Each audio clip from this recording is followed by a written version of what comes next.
기적 충동의 왜곡, 텍스트 1장의 102문단에서 107문단까지 합니다. 함께 읽겠습니다.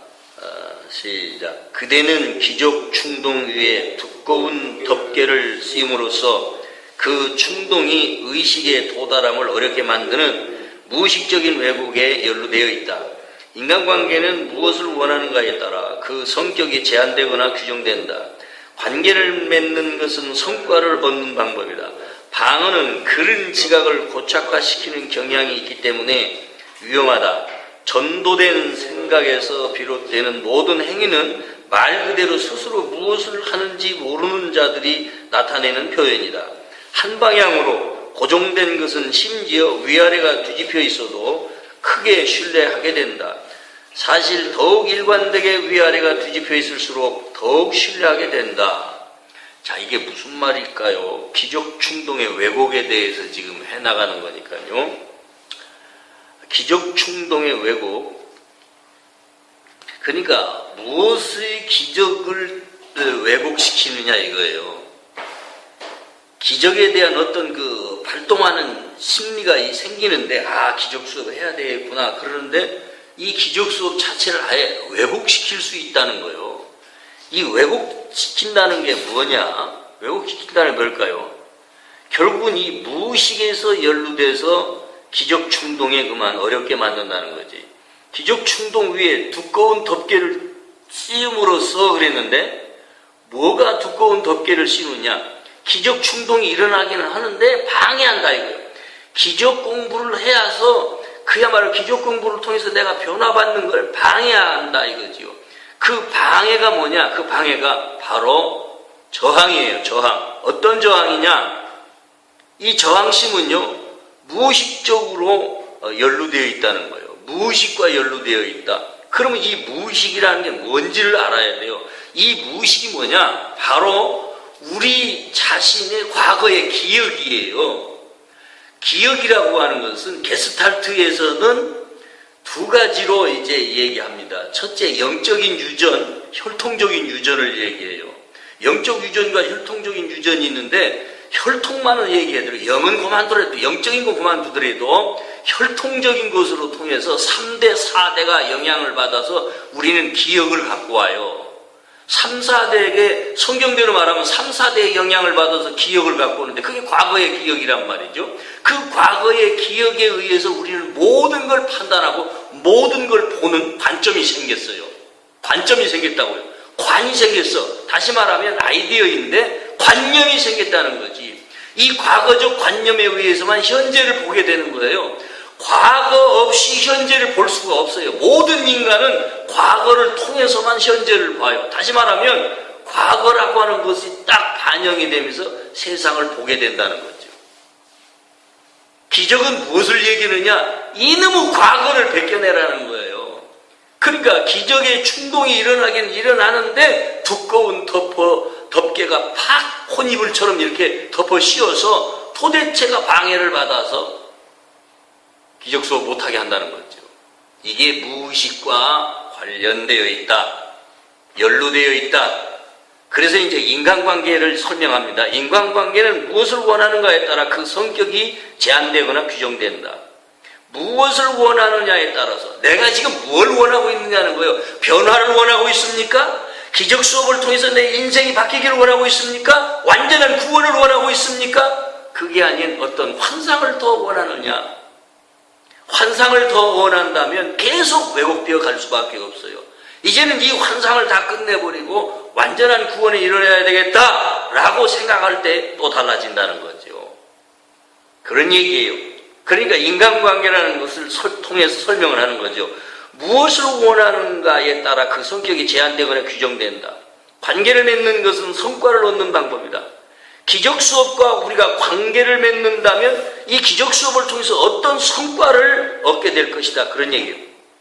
그래서 이제 또 방어로 얘기가 갑니다. 방어는 그런 지각을 고착시키는 경향이 있기 때문에 위험하다. 그러니까 이 두꺼운 덮개를 덮어 씌워서 기적 충동을 왜곡시킬 수밖에 없는 이것이 바로 방어예요. 방어 기제라고요.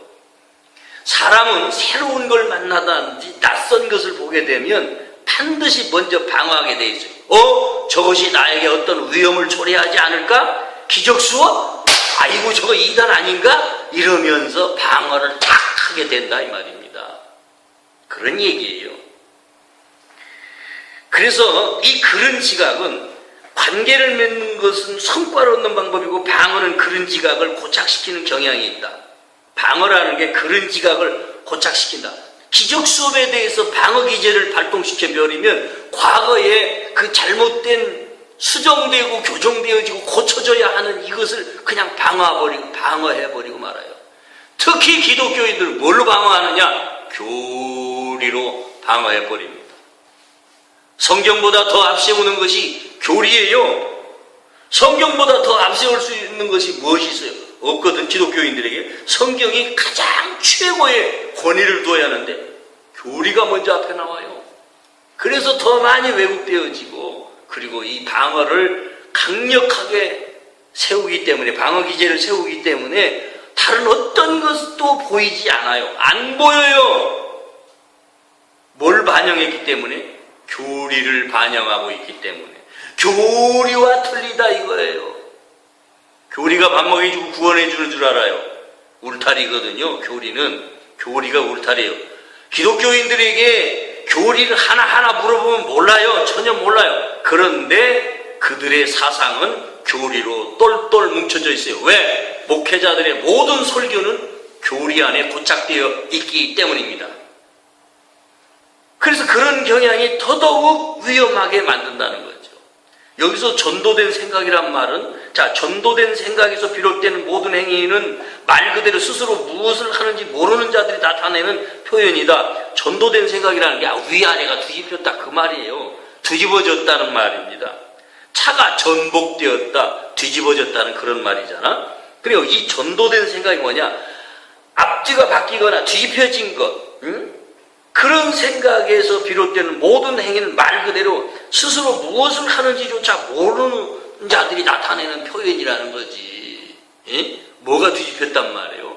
진리의 생각으로 살아야 하는데 엉뚱한 걸로만 뒤집어져가지고 그런다는 거지요. 그러니까 정말 무지몽매한 자들이 나타내는 그런 뒤집혀진 생각에서 모든 행동과 말이 나오니까 이게 정상이겠느냐 이런 말입니다. 한 방향으로 고정된 것은 심지어 위아래가 뒤집혀 있어도 보세요. 이제 뒤집힌 얘기 나오죠. 한 방향으로 고정되어 있어요. 한 방향으로. 어떤 방향으로든지 한쪽 방향으로만 일방적으로 고정된 그것은 심지어 위아래가 뒤집혀 있어도 그걸 그냥 믿는다는 거지. 그냥 믿어요. 그냥 믿어. 믿고. 근데 이 믿음이 근거 없는 믿음이라 이거죠. 믿음을 외치지만 평생토록 믿음을 외쳤지만 근거 없는 믿음의 확신을 가지고 지옥이 있어요? 지옥 없는데 지옥에 대한 근거 없는 확신 속에 빠져가지고 지옥 갑니다. 지옥 가지 않으려면 예수 믿으세요. 그건 협박이지. 응? 어떻게 믿는데? 믿는 게 뭔데요? 믿는 게 뭔지도 모르는 거 그냥 죄야 믿습니다. 그러면 그게 믿는 거예요? 아니잖아요. 아는 것이라고 그랬거든. 요한복음 17장 3절 영생은 유일하신 참 하나님과 그의 보내신 자 예수 그리스도를 아는 것이니라. 아는 거란 말이에요. 그러니까 진정한 구원은 지식으로 구원받는다가 맞는 거야. 근데 그 지식이 참 지식일 때 이제 우리가 그걸 믿는 거지요. 참 지식이 들어오고 나서 그것을 믿어지게 되는 거지. 근거도 없는 믿음을 확신 속에 빠져가지고 오류의 확신이죠. 잘못된 확신이죠. 그런 잘못된 확신 속에 빠져가지고 전혀 이걸 뒤집을 생각을 안 해도 반대급부로 또 뒤집어야 되거든. 잘못된 줄 알아면 이게 뒤집어버려야 할 거 아니에요. 응? 근데 거꾸로 뒤집혀 있으면서 그걸 일관된 믿음으로 확 밀고 나가는 거예요. 저 허목사에게 있어서는 이런 게 없었어요. 그런 게 없었어요. 뭘 한동안 믿고 막 하다가도 지식을 막 얻어가요. 이제 믿으면서도 야 이게 뭐냐고 계속 파고들어봐. 아니면 확 돌아서 버려 나. 아니다 싶을 때 그냥 팍 바꿔버려요. 그래서 아마도 지금까지 교회 교인들 숫자 눌리는 일과는 나는 상관없이 살아온 거예요. 나 혼자 미쳐가지고. 그러니까 누구든지 저는 그래요. 이게 변명이라기보다 내 구원받는 거에 완전히 모든 걸 다 바쳤어요. 나 한 사람도 안 되고 그야말로 내가 소경이 되어서 사람을 이끌면 소경이 이끌어가니까 뒤따라온 사람들도 소경 따라갔으니까 다 그냥 구렁텅이에 빠진다. 이게 예수님 성서에서의 비유 아닙니까? 응? 지나 구덩이에 빠져서 죽든지 말든지 하지 다른 사람까지도 끌고 들어간다 이거지요. 그러니까 눈먼 자가 지도자가 되면 안 된다는 이런 말이에요. 자, 103문단이요. 시작. 그렇지만 타당성이 궁극적인 목표이며 신뢰성은 이 목적에 기여할 수 있을 뿐이다. 적대감, 승리, 복수, 자기 비하 등 사랑의 결핍을 나타내는 모든 종류의 표현들은 그것들에 수반되는 판타지 안에서 아주 극명하게 보이는 경우가 많다. 그러나 이러한 판타지들이 매우 자주 일어난다거나 매우 신뢰가 간다고 해서 그것이 타당성을 의미한다고 생각하는 것은 심대한 잘못이다. 타당성은 신뢰성을 함축하지만 그 역관계가 성립하는 것은 아님을 기억하라. 전적으로 신뢰할 수 있더라도 전혀 틀릴 수 있다. 신뢰할 수 있는 도구를 사용하면 분명히 무언가를 측정할 수 있지만 무언가를 알지 못한다면 무슨 소용이 있겠는가. 그러므로 이 수업은 타당성에 집중하며 자연스럽게 신뢰성이 제자리를 차지하도록 한다. 자, 보세요. 앞에 102문단에서 계속 이어지는 거예요. 그리고 얼마든지 인간은 잘못될 수 있다는 것, 그리고 아무리 확신 속에 있는 거라도 그게 오류일 수 있다는 거, 이걸 이제 앞에서 말한 거예요. 근데 그게 뭐 때문이다? 한마디로 말하면 과거의 기억 때문에 그렇다. 우리 모든 인간은 한마디로 말해서요, 그냥 과거가 없이는 현재를 보지 못해요. 언제든지 과거에 들었던 거, 보았던 거, 그것이 바탕이 돼서 현재를 해석하게 되니까. 그런데 기적수부 뭐냐? 그게 잘못된 거다. 그것이야말로 버려야 할 것이고 그거야말로 벗겨내야 할 것이다. 언두해야 할 것이다. 그래서 첫 번째 단계가 벗겨내는 거예요. 벗겨내는 거. 그 다음 단계 5, 6단계가 있어요. 보니까 완전히 이루어지는 단계, 기적수업이 완성되어서 이루어지는 단계까지 6단계를 가더라고. 그게 교사 매뉴얼에 나와요. 지금은 벗겨내는 이제 단계일 수밖에 없어요. 뭘 벗겨내요? 과거의 잘못된 생각, 우리 속에 잘못 주입되어진, 인식되어진 이런 것들을 벗겨내는 작업이란 말이죠. 그렇지만 이 타당성이 궁극적인 목표인데 기적수업이라는 게 합당하고 이게 맞는 거다. 이것이야말로 우리를 구원해주는 타당성이다. 그것이 궁극적인 목표예요. 근데 이 신뢰성은 이 목적에 기여할 수 있을 뿐이다. 어떤 목적? 구원에 대한 목적에 기여할 수가 있을 뿐이다. 근데 적대감, 승리, 복수, 자기 비하 등등 이런 것들은 뭐냐? 사랑의 결핍을 나타내는 모든 종류의 표현들은 그것들에 수반다는 판타지 안에서 판타지가 뭐예요? 적대감, 승리, 복수, 자기 비하 이런 것들이 다 사랑의 결핍 속에서 나오는데 이게 그만 판타지를 갖다 준다. 환상을 갖다 준다. 그런 말이에요.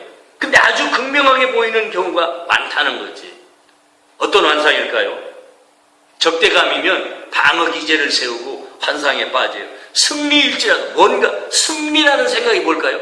승리, 빅토리 하면서 승리하는데 뭐에 대한 승리요? 적대감에서 왜 싸워서 승리했다. 사탄 마귀와에 싸워서 승리했다. 귀신과 싸워서 내가 승리했다.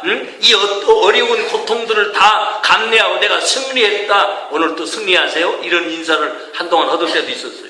뭘 싸워서 승리한단 말이에요.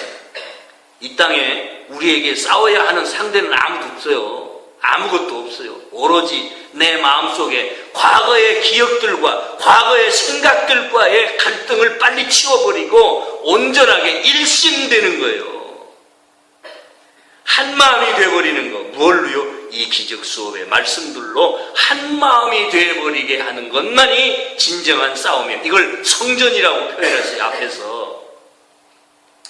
그러니까 우리는 승리라는 거 하는 것도 환상일 수 있다. 복수, 그것도 환상이다. 자기 비하, 왜 이런 환상에 빠지느냐. 자기를 비하한다고요? 겸손 떤다고 그게 무슨 참된 겸손인 줄 아세요?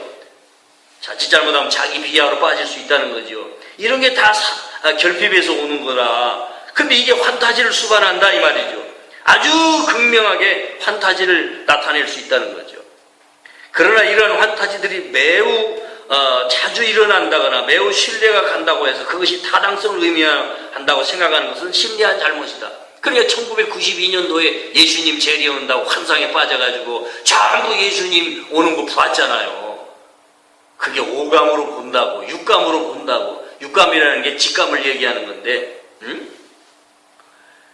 몸이 갖고 있는 5가지 감각을 하나 더해서 오감, 칠감도 얘기해요. 칠감도 얘기한다고. NLP에서는 칠감까지 얘기해요. 자, 그러나 이 타당성은 신뢰성을 함축하지만 신뢰를 함축하고 있어요. 뭔가 믿게 된다 이거죠.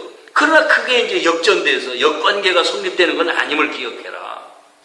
전적으로 신뢰할 수 있더라도 전혀 틀릴 수 있다는 거예요. 아무리 굳게 믿고 있어도 틀리다 이거지. 그게 영혼에 비해서 얼마나, 이 시간성이라는 게 그래요. 아무리 시간 안에서 공간 안에서 오감을 통해서 확실히 내가 봤어, 느꼈어, 나는 경험했어 난리치면서 믿어도 아니올시다.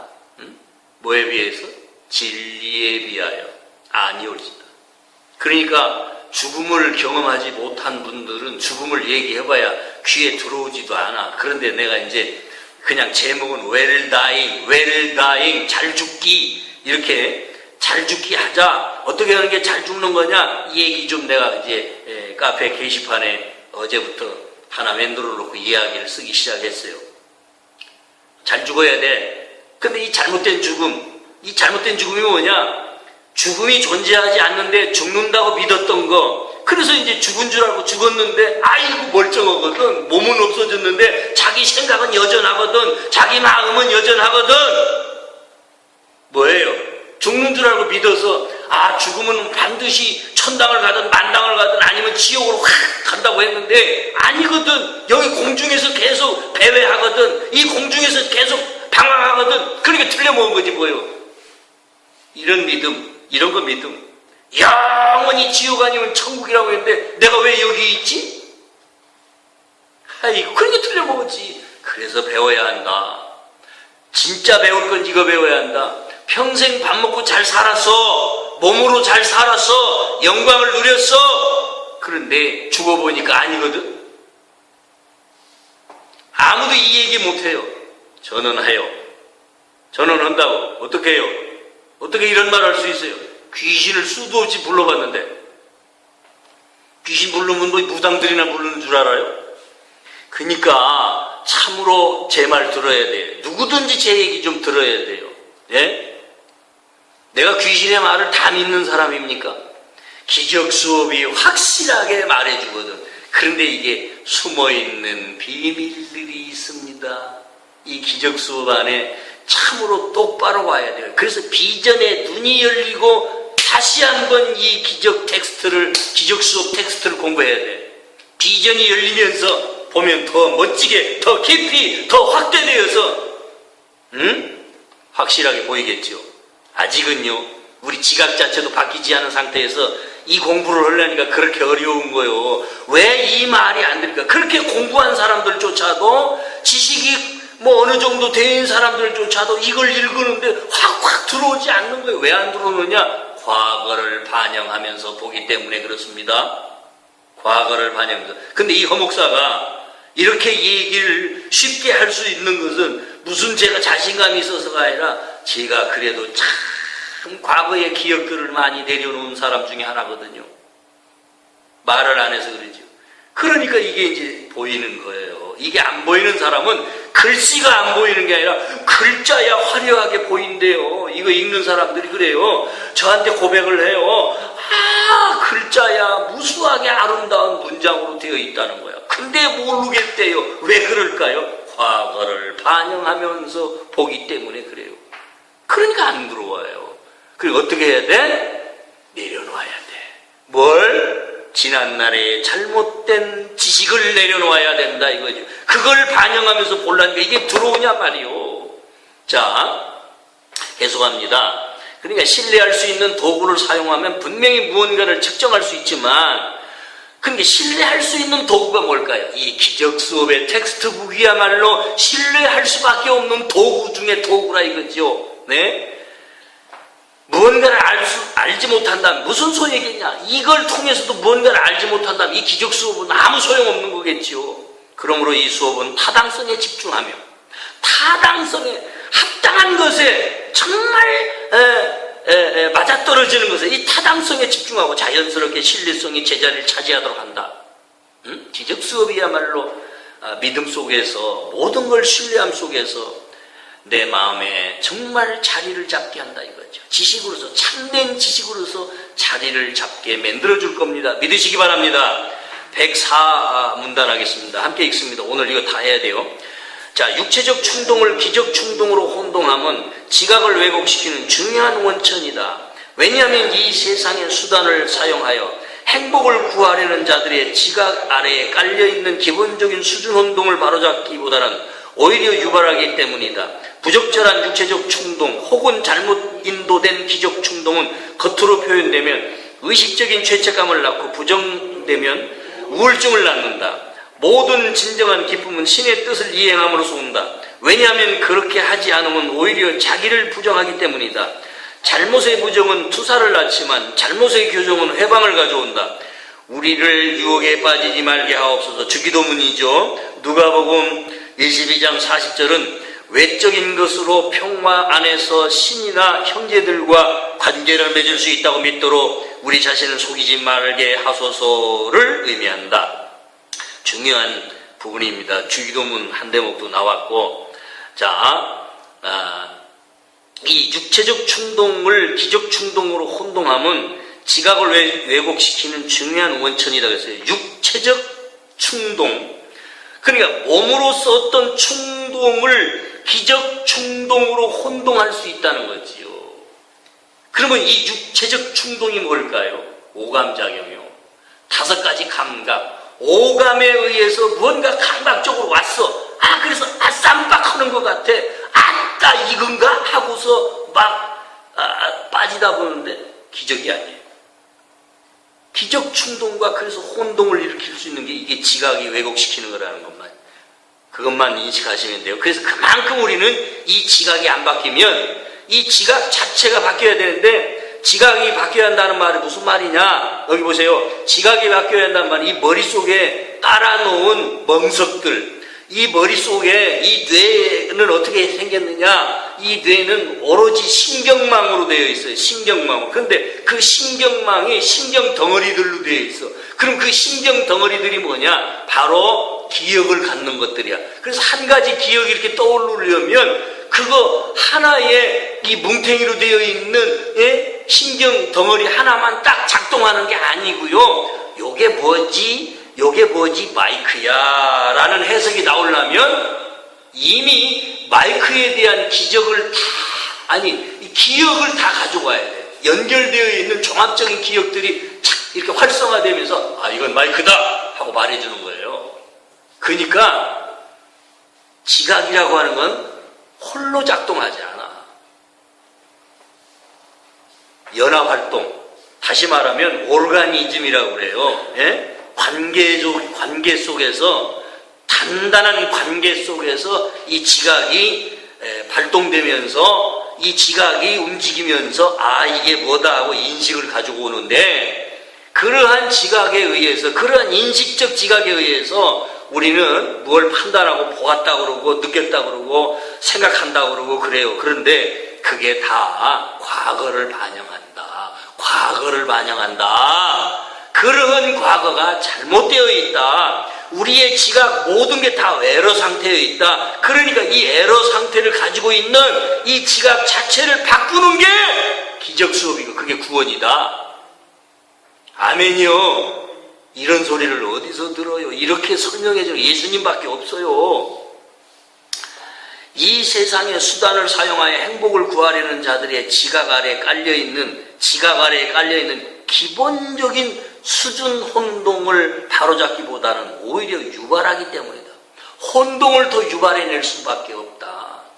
왜곡이 되면 그렇다는 거예요. 그러니까 수준 혼동된 것을 바로잡는 게 기적 수업이다. 혼란스러운 이 지각의 문제를 바로잡는 게 기적 수업이다. 그렇게 이해하세요. 부적절한 육체적 충동, 다시 말하면 잘못 인도된 기적 충동, 잘못 인도될 수 있다. 기적도 잘못 갈 수 있다. 그런 얘기예요. 그렇게 충동이 일어날 수 있다는 거죠. 다시 말해서 기적을 통해서 내가 뭔가를 한번 멋들어지게 해보겠다든지, 기적 수업을 통해서 내가 뭔가 아주 영적인 일들을 한번 내가 행해보겠다든지 말이에요. 이 모든 것 다 내려놔라. 그래서 겉으로 표현되면 의식적인 죄책감을 낳는다. 잘못 생각하면 또 기적 수업을 하면서 자꾸 죄책감을 갖는 사람들이 있어요. 이것도 잘못됐고 저것도 잘못됐고 해보니까 내가 몽땅 다 잘못됐네. 아이고 내가 이렇게 살았구나. 뭔지 내가 정말 잘못돼서 살았구나. 이제 이걸 느끼기 시작해요. 기적 수업을 해보면. 그러면 없던 죄책감이 또 생길 수 있다니까. 응? 길트라는 거 말이에요. 길트. 이제 한국말을 이제 막 배워가는 카나다인이 저한테 그래요.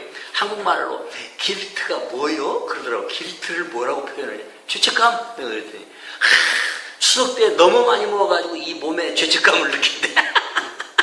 배가 이만큼 나왔다 없어. 추석 좋아요. 맛있어요. 많이 먹었어요. 그랬더니 배가 이렇게 불러가지고 몸한테 운동해서 열심히 운동해서 체중 조절도 하고 그러는데 이 몸한테 죄책감이 생긴대. 속으로. 그래서 아이 그 녀석 참 기적 수업을 소개해 줬으면 좋겠는데 25살밖에 안 먹었는데 날 보고 그래. 미스터 하! 그래. 미스터 하라.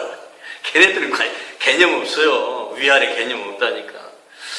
자, 죄책감을 낳는단 말이에요. 이게 왜곡이다. 죄책감도 가져서는 안 돼요. 예? 집사님, 정집사님, 죄책감 갖지 말란 말이에요. 부정되면 우울증을 낳는다. 오직 하면 11조도 안 해도 됩니다. 죄책감 갖고 하지 마세요. 즐거운 마음으로 감사한 마음으로 하면야 그거야 더 바랄 거 없는데 왜 죄책감 가지고 그거 하느냐. 차라리 하지 마라 그러면. 이제 이런 얘기를 하게 되는 게 그래요. 자, 그래서 부정되면 죄책감을 낳고 부정되면 뭘 부정하면요? 기적 수업을 부정하면 나 자신이 하나님의 아들이라는 걸 부정하게 되면 우울증을 낳는다는 거예요. 그래서 우울증은 약도 없어요. 모든 진정한 기쁨은 신의 뜻을 이행함으로써 온다. 기쁨이 어떻게 온다고요? 하나님의 말씀대로 뜻대로 주님 뜻대로 살기로 했네. 이렇게 주님 뜻대로 하나님 뜻대로 신의 뜻대로 살면 거기서부터 기쁨은 온다. 할렐루야. 예, 그래서 기쁨이 온다 이 말이에요. 근데 왜냐하면 그렇게 하지 않으면 오히려 자기를 부정하기 때문이다. 하나님 뜻대로 살지 않으면 자기 부정하는 거다. 어떤 부정이죠? 몸을 부정하는 거가 아니고요. 하나님의 아들이라는 것을 스스로 부정한다는 거죠. 우울증이 왜 생기느냐? 죄책감이 왜 생기느냐? 그래서 생긴다. 자기 파괴가 일어나기 때문에 내가 하나님의 아들이라는 걸 그 자체를 부정하게 되면 몸으로만 살겠다는 것이고 그러다 보면 그게 자기 파괴라 이거. 하나님의 신을 부정해버리고 내 자신이 하나님의 아들이라고 하는 이 디비니티, 신성을 부인해버리고 몸으로만 살겠다고 하니까 자기 파괴가 일어나니까 끝내는 죄책감 속에 우울증에 빠지게 된다. 그렇게 해석하면 돼요. 그래서 잘못의 부정은 투사를 낳는다. 이 잘못의 부정은 투사를 낳는다. 자기 자신을 부인해 하나님 아들이라는 것을 부정하는 이 삶이야말로 투사하는 짓밖에 할 수 없다. 몸으로 사는 자들이 100% 자기 투사를 하고 살아요. 프로젝션. 이 자기 투사를 어떻게 하는 줄 아십니까? 예?